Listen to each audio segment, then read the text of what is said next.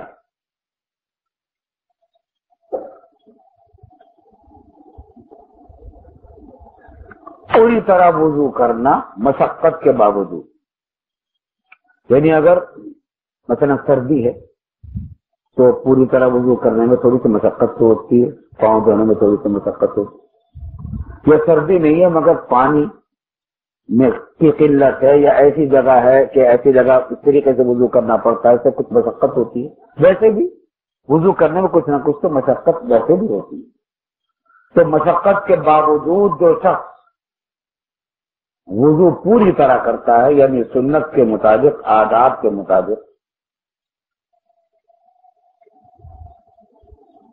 تو یہ عمل جو ہے اس سے بھی انسان کے گناہ معاف ہوتے ہیں، درجات بلند ہوتے ہیں۔ وَكَثْرَةُ الْخُطَىٰ إِلَى الْمَسَاجِدِ،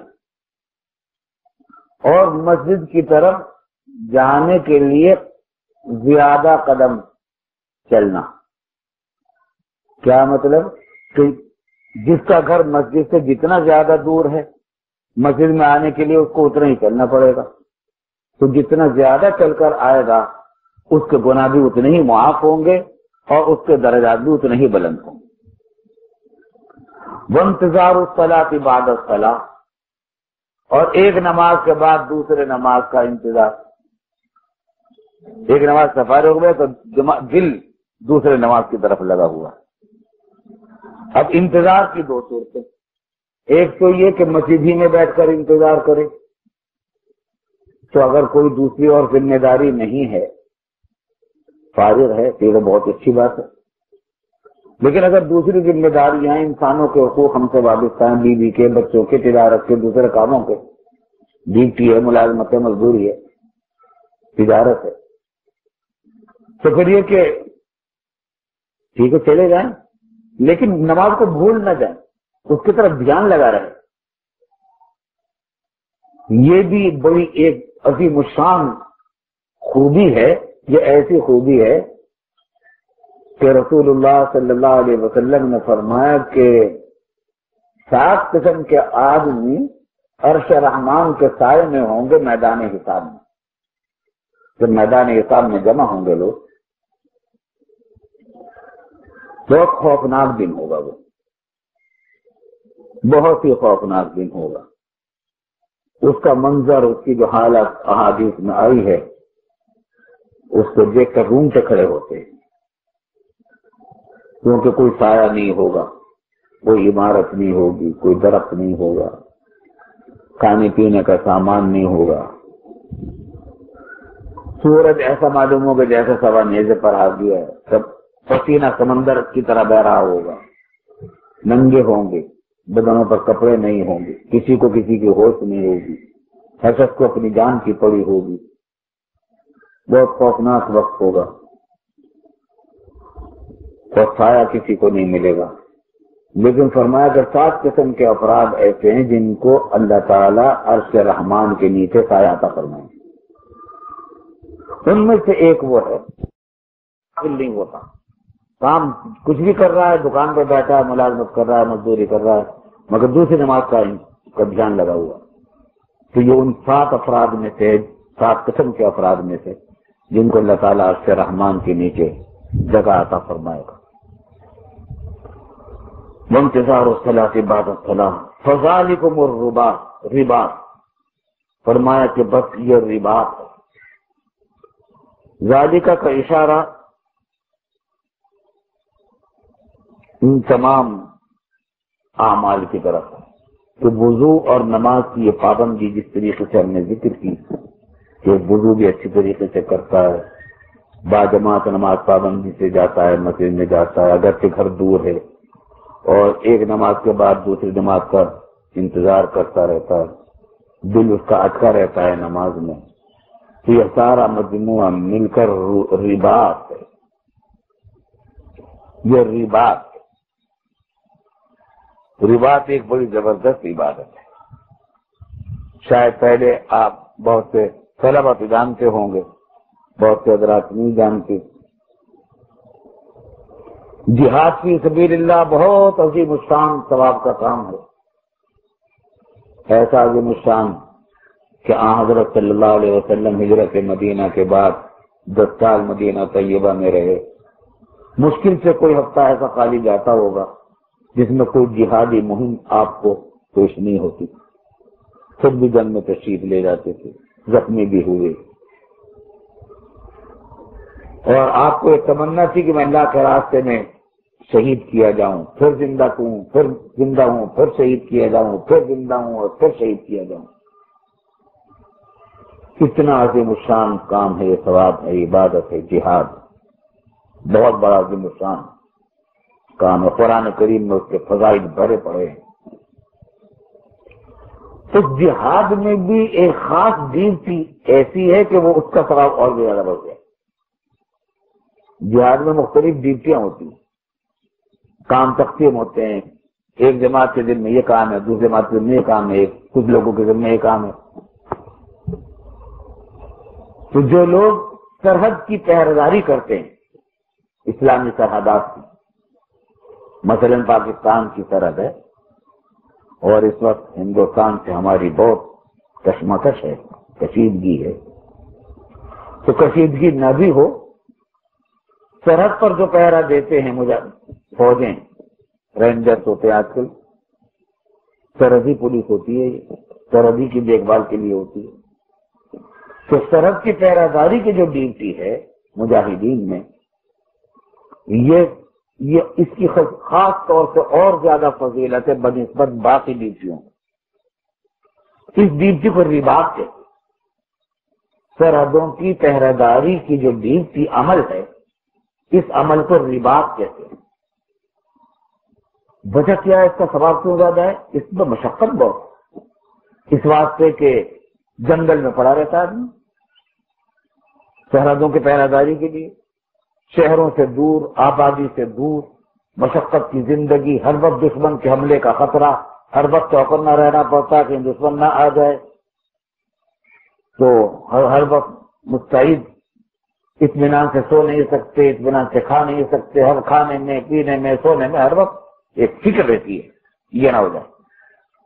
تو جس طریقے سے وہ رباط والے کی زندگی گزرتی ہے اس میں مشقت ہے. فرمایا کہ یہ بھی رباط ہے. جس طرح کا ثواب اس میں ملتا ہے اس میں بھی ملتا ہے.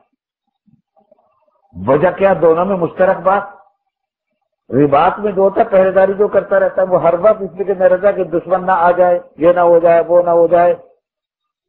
اور جو آدمی نماز باجماعت کو کی پابندی کرتا ہے، وضو کی پابندی کرتا ہے، ہر وقت اس فکر میں رہتا ہے کہ مجھے نیند نہ آ جائے، پتہ نہیں نماز قضا نہ ہو جائے، میری تکبیر نہ فوت ہو جائے، تکبیر اولا فوت نہ ہو جائے.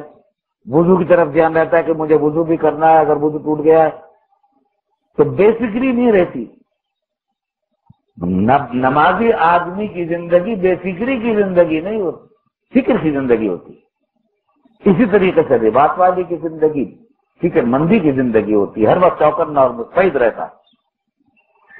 حضور صلی اللہ علیہ وسلم نے فرمایا کہ یہ بھی ایک قسم کا رباط ہے، اور مطلب بظاہر یہ ہے کہ جو ثواب وہاں ملتا ہے اسی طریقے کا ثواب اللہ تعالیٰ یہاں بھی عطا فرماتے ہیں۔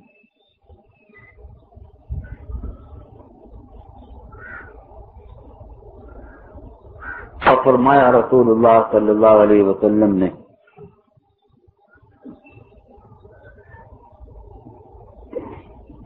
کہ جب کوئی بندہ بیمار ہو جاتا ہے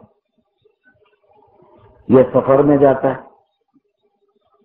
تو کتب لہ مثل ما کان یعمل مقیما صحیحا۔ کیسا کرم ہے اللہ رب العالمین کا، بیماری کی حالت میں اللہ تعالیٰ نے ہمارے بہت سارے اعمال میں سہولتیں دے رکھی ہیں۔ مثلا بیماری میں آدمی کو اگر وضو نہیں کر سکتا تو یہ جائز ہے کہ وہ تیمم کر لے،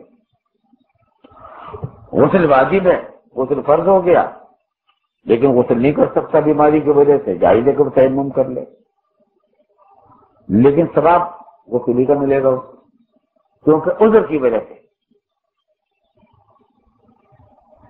اسی طرح مسافرت میں اللہ تعالیٰ نے مسافر کے لیے آسانیاں کر رکھی ہیں، سنتیں معاف کر دی، سنتوں کا حکم وہ کر دیا جو نفلوں کا حکم ہے کہ پڑھو تو ثواب، نہ پڑھو تو کوئی گناہ نہیں، کوئی معاوضہ نہیں۔ اور نماز بھی 4 رکعت کی بجائے 2 رکعت کر دی، پانی اگر نہ ہو تو تیمم کر لے، یہ سہولتیں اللہ تعالیٰ نے دے رکھی ہیں۔ رمضان میں بیمار ہو یا مسافر ہو تو روزے کو قضا کر سکتا ہے، بعد میں روزے رکھ لے۔ تو اللہ تعالیٰ نے مسافر اور مریض کے لیے یہ سہولتیں کر رکھی ہیں، مگر فرمایا کہ مسافر اور مریض کو ثواب اتنے عمل کا ملتا ہے جتنا کہ تندرستی کی حالت میں اور اقامت کی حالت میں عمل کرنے کا ثواب ملتا تھا۔ عمل تو کیا آدھا، رکعتیں تو پڑھی 4 کی بجائے 2، ثواب ملے گا 4 رکعتوں کا۔ وضو کیا غسل کی بجائے ثواب ملے گا غسل کا۔ رمضان کے روزے قضا کیے بعد میں رکھے مگر ثواب ملے گا رمضان کے روزے کا۔ تو یہ اللہ رب العالمین کا فضل و کرم ہے۔ کس کو یہ ثواب ملتا ہے؟ جو صحت کی حالت میں اور تندرستی کی حالت میں اور اقامت مقیم ہونے کی حالت میں نیک اعمال کرتا رہتا ہے۔ تو اگر مسافرت کی وجہ سے یا بیماری کی وجہ سے وہ اعمال چھوٹ جاتے ہیں تو ثواب اللہ تعالیٰ اس کو ان اعمال کا بھی دے دیتا ہے جو اس نے حالت سفر میں نہیں کیے یا حالت بیماری میں نہیں۔ یہ اللہ رب العالمین کا کتنا بڑا فضل و کرم ہے۔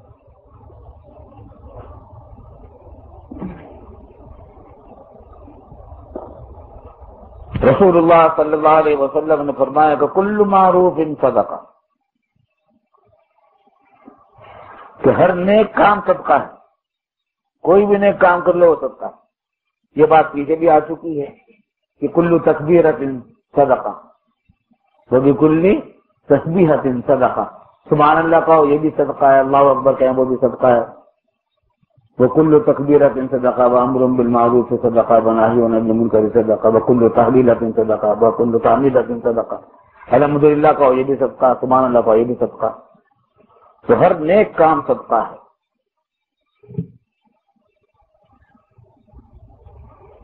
ایک اور حدیث ہے رسول اللہ صلی اللہ علیہ وسلم کا ارشاد ہے، ما من مسلم یغرس غرسا الا کان ما اکل منہ لہ صدقہ وما سرق منہ لہ صدقہ ولا یرزقہ احد الا کان لہ صدقہ۔ کہ کوئی مسلمان اگر کوئی پودا بوتا ہے، کسی درخت کا پودا یا پھول کا پودا ہو، پھل کا پودا ہو، کسی درخت کا پودا ہو، کوئی بھی پودا بوتا ہے تو اس پودے سے جو کچھ بھی کوئی کھاتا ہے، چاہے انسان کھائے یا جانور کھائے، تو جو بھی کچھ کھائے گا اس میں سے وہ پودا لگانے والے، پودا بونے والے کے لیے صدقہ بن جائے گا۔ اب دیکھیے، اندازہ کیجئے، یہ پودے ہیں آپ کو نظر آ رہے ہیں، ان میں سے کوئی بھی درخت پھل کا نہیں ہے۔ اگر پھل کا ہوتا تو انسان کے پھل کے کھانے سے ثواب ملتا، لیکن یہ سارے درخت جو ہیں ان کو کچھ نہ کچھ مخلوقات کھاتی ہیں۔ چوپائے بھی کھاتے ہیں، پرندے بھی ان میں سے بعض چیزوں کو نوچ نوچ میں کھا لیتے ہیں، شہد کی مکھیاں اپنا ان کا رس چوستی ہیں، اور حتیٰ کہ آخر میں دیمک لگتی ہے تو وہ اس کو کھا جاتی ہے۔ کتنے جانور کھاتے ہیں ایک درخت کو، ایک پودے کو، مکھیاں آ کر بیٹھتی ہیں، چینٹیاں اس پر جمع ہوتی ہیں، اسے وہ چوستی ہیں۔ انسان ترکاری کے طور پر کھاتے ہیں، پھل ان میں اگر آئے تو وہ پھل کھاتے ہیں، غلے کے طور پر غلہ نکلتا ہے، درختوں کی چھال سے دوائیں بنتی ہیں، دوائیں کھائی جاتی ہیں۔ جن جن طریقوں سے کوئی کھاتا، ماں اکیلا من ہو، کہ کچھ بھی کھایا جائے، کھانے والا چاہے انسان ہو یا جانور ہو، یا کیڑے مکوڑے ہوں یا مکھیاں ہوں، تو جو کچھ بھی اس سے کھایا جائے گا پودا بونے والے کے لیے وہ صدقہ بن جائے گا۔ آپ اندازہ کیجئے ایک پودا لگانے کا کتنا بڑا ثواب ہوا۔ آپ تو پودے لگا کے فائدہ ہو جائے، آپ کو پتہ بھی نہیں کتنی لاتعداد مخلوقات آپ کے اس پودے سے فائدہ اٹھا رہی ہے، اور سارا کا سارا وہ آپ کے نام اعمال میں جمع ہو رہا ہے۔ تو پودا لگانے کا بہت بڑا ثواب۔ تو دیکھیے جنت میں جانے کا یہ بھی ایک راستہ۔ وَمَا سُرِقَ مِنْهُ لَهُ صَدَقَةٌ، اور اس درخت میں سے اگر اس کی کوئی چیز، اس کا کوئی چھال، لکڑی، پتا، پھول، پھل، کوئی چیز، جڑ، کوئی چیز اس میں سے چوری کی گئی ذرا سی بھی، تو چوری کرنے والے کو تو گناہ ہوگا، لیکن وہ تمہارے لیے صدقہ بنے گا، پودا لگانے والے کے لیے۔ وَلَا يَزْرَعُهُ أَحَدٌ إِلَّا كَانَ لَهُ صَدَقَةٌ، اور کوئی بھی اس کو کم کرتا ہے، یعنی استعمال کر کے وہ کچھ حصہ استعمال ہو جاتا ہے اس کا، تو وہ بونے والے کے لیے صدقہ بن جاتا ہے۔ ہاں، حضرت صلی اللہ علیہ وسلم نے کوئی شعبہ زندگی کا چھوڑا نہیں۔ آج کل بھی حکومتیں درخت لگانے اور پودے لگانے کی بڑی حوصلہ افزائی کرنے کے لیے اشتہار بازی کرتی ہے۔ ہمارے پاکستان میں تو صرف اشتہار بازی ہوتی ہے، حوصلہ افزائی وغیرہ کچھ نہیں ہوتی، لیکن دوسرے ملکوں میں باقاعدہ حوصلہ افزائی ہوتی ہے۔ ہمارے ہاں بھی ہوتا ہے کہ ہر برسات کے موقع پر اور ہر موسم بہار کے موقع پر صدر پاکستان یا گورنر اور متعلقہ وزراء اخبار میں آتا ہے، تصویر آتی ہے کہ ہفتہ صدرکاری کا افتتاح کیا جا رہا ہے، اتنے لاکھ پودے تیار کیے گئے ہیں کراچی میں اور اتنے اسلام آباد میں، تاکہ لوگ پودے لگائیں۔ ہوتے ہیں، تیار کیے جاتے ہیں، اور بہت سے لوگ فائدہ بھی اٹھا لیتے ہیں، لیکن جس طرح فائدہ اٹھانا چاہیے نہیں ہوتا۔ یہ حکومتیں کیوں کرتی ہیں؟ اس واسطے کہ ان درختوں کا انسانی زندگی سے بڑا گہرا واسطہ ہے۔ یہ انتہائی مفید چیز ہے، انسانی زندگی کے لیے ناگزیر ہے۔ بلکہ آج کل جو شہری آلودگی، شہروں میں آلودگی، جو ابتدائی آلودگی، اس کا تو یہ ناگزیر علاج ہے،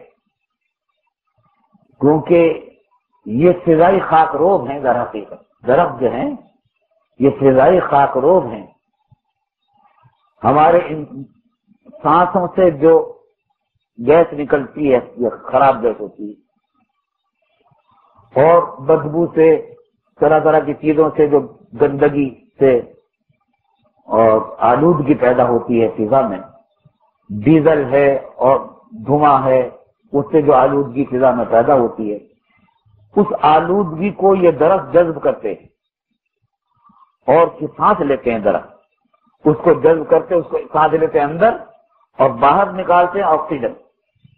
تو جہاں جتنے زیادہ سے زیادہ درخت اور پودے ہوں گے وہاں آکسیجن زیادہ ہوگی، اور یہ آکسیجن، یہ گیس کی وہ قسم ہے جو انسان کے سانس کے لیے ضروری ہے۔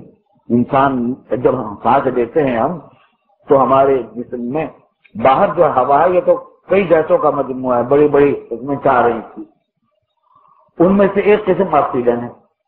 تو جب ہم سانس لیتے ہیں تو اللہ رب العالمین نے ہمارے پھیپھڑوں کا نظام ایسا خودکار بنا رکھا ہے کہ چونکہ ہمیں صرف آکسیجن کی ضرورت ہے تو وہ چھان کر لیتے ہیں ہمارے پھیپھڑے، صرف آکسیجن کو لیتے ہیں، باقی گیسوں کو باہر چھوڑ دیتے ہیں۔ تو انسان کا سانس نہیں آ سکتا بغیر آکسیجن کے۔ بلندی پر اگر چلے جائیں، بہت زیادہ بلندی پر، تو وہاں آکسیجن نہیں ہے۔ تو آپ نے دیکھا ہوگا کہ جو خلاؤں کے اندر جو بھیجے جاتے ہیں ان کے ساتھ وہ لگے ہوئے ہوتے ہیں سلنڈر آکسیجن کے، اور ان کے ناک میں وہ آکسیجن کی نلکیاں لگی ہوئی ہوتی ہیں تاکہ وہ سانس لے کر۔ تو مریضوں کو آپ نے دیکھا ہوگا جو مریض دل کے مریض ہوتے ہیں اور ان کو سانس لینے میں دشواری ہوتی ہے تو مصنوعی طور پر ان کو سانس دلانے کے لیے آکسیجن لگائی جاتی ہے تاکہ آرام سے وہ سانس لیتے رہیں۔ نلکیاں نکال دی جائیں گے، سانس بند ہو جائے گا، موت واقع ہو جائے گی۔ تو آکسیجن اتنی ضروری چیز ہے، اور ہسپتالوں میں بڑی قیمتی ہوتی ہے، کتنی مہنگی ہوتی ہے، لیکن اللہ رب العالمین نے اپنے فضل و کرم سے یہ آکسیجن بنانے کا کارخانہ خود ہماری ناک میں بنا رکھا ہے اور منہ میں بنا رکھا ہے، اور ہم آکسیجن بنا بنا کر سانس لیتے رہتے ہیں۔ جہاں فضا میں آکسیجن کی کمی ہوگی وہاں ہمارا سانس گھٹنے لگتا ہے۔ تو یہ درخت جو ہے آکسیجن بنانے میں بہترین کردار ادا کرتے، فضائی آلودگی کو دور کرتے، اور جہاں درخت زیادہ ہوں گے وہاں بارش بھی ہوتی ہے۔ چنانچہ جنگلات کو اگانے کی کوششیں کی جاتی ہیں حکومتیں۔ یورپ اور مغربی ممالک میں تو قانون یہ ہے کہ آپ اپنے گھر میں بھی اگر کوئی درخت کاٹیں گے تو اطلاع کیے بغیر کاٹنے کی اجازت نہیں۔ پڑوسی شکایت کر سکتا ہے پولیس میں جا کر کہ انہوں نے درخت کاٹا ہے اپنے گھر کا، گھر کے احاطے میں سے، اپنے سہن میں سے۔ قانون یہ ہے کہ ایک درخت اگر کاٹو گے تو دوسرا درخت کسی جگہ لگاؤ، اپنے گھر ہی میں لگاؤ یا کسی اور کے یہاں لگاؤ، کسی باغ میں لگاؤ، کسی جگہ لگاؤ۔ کاٹنے کی شرط یہ ہے کہ اگر ایک درخت یہاں سے کم کیا تو کسی جگہ لگاؤ، اور اگر خود نہیں لگا سکتے تو اتنے پیسے مقرر ہے کہ اتنے پیسے میونسپلٹی میں داخل کراؤ متعلقہ محکمے میں، وہ محکمہ یہ کام کرے گا کہ اتنے کا درخت خرید کے وہاں لگائے گا، کسی جگہ جہاں مناسب جگہ لگائے۔ یہ اسی واسطے ہوتا ہے تاکہ درختوں کی کمی نہ ہو، سبزے کی کمی نہ ہو۔ رسول اللہ صلی اللہ علیہ وسلم نے مدینہ طیبہ کے درختوں کو نقصان پہنچانے والوں پر لعنت فرمائی، مکہ مکرمہ کے درختوں کو نقصان پہنچانے والوں پر لعنت فرمائی، حرام کر دیا گیا، اور اس کے بڑے احکام آئے۔ حرمین شریفین کے درختوں کو نقصان پہنچانا سخت گناہ ہے، لعنت ہے حضور صلی اللہ علیہ وسلم کی طرف۔ اس کا بھی مقصد کیا تھا؟ شہر کی خوبصورتی اور شہر کی رونق ان درختوں سے وابستہ ہے۔ یہ درخت عمارتوں کا زیور ہوتے ہیں، صحت کے لیے بھی ضروری ہے۔ تو رسول اللہ صلی اللہ علیہ وسلم نے کاٹ درختوں کو نقصان پہنچانے کی یہ ممانعت فرمائی اس طرح، اور زیادہ سے زیادہ درخت اگانے کے لیے یہ ترغیب ارشاد فرمائی کہ جو شخص بھی پودا لگاتا ہے تو اس سے جو مخلوقات بھی جس بھی قسم کا کوئی فائدہ حاصل کرتی ہیں، ہر فائدہ جو بھی حاصل کیا جاتا ہے، کوئی بھی حاصل کرتا ہے، پودا لگانے والے کے لیے وہ صدقہ بن جاتا ہے۔ اللہ تعالیٰ اس کی توفیق دے۔ یہ یاد رکھیے، کام کی باتیں ہیں، اپنے گھروں میں پودے لگانے چاہیے، جہاں کہیں جس کے پاس گھروں میں جگہ ہو، کہیں جہاں بھی اپنی جگہ ہو، پودے لگانے کی کوشش کرنی چاہیے، اور کم از کم اتنا تو کرنا ہی چاہیے کہ کسی دوسرے نے پودا لگایا تو اس کو نقصان نہ پہنچائے۔ ہمارے یہاں تو یہ بھی ہے نا کہ پودے لگاتے ہیں دوسرے اکھاڑ دیتے ہیں، تو کیونکہ تمیز نہیں سکھائی جاتی، تربیت ہی نہیں سکھائی، دینی تربیت ہی نہیں دی گئی۔ اس بات کا ذرا خیال رکھا جائے، اللہ تعالیٰ توفیق دے۔ فرمایا کہ صدقہ ہوگا قیامت تک، یعنی صدقہ جاریہ ہوگا ہی، جب تک اس سے اللہ کے مخلوقات فائدہ حاصل کرتی رہیں گی اس کا صدقہ جاریہ تو ملتا رہے گا۔ ابھی ہوتا ہے بعض درخت گل گئے، سڑ گئے، اس کو دیکھو گے اس میں سے دیمک لگی ہوئی ہے، جڑیں اندر زمین میں پڑی ہیں، پودا ختم ہو گیا، جڑیں ہیں، برسوں تک ان کی جڑیں زندہ رہتی ہیں اور کچھ بڑھتی بھی رہتی ہیں، اور ان کو جانور کھاتے بھی رہتے ہیں، سب کا ثواب ملتا رہتا ہے پودا لگانے والے کو۔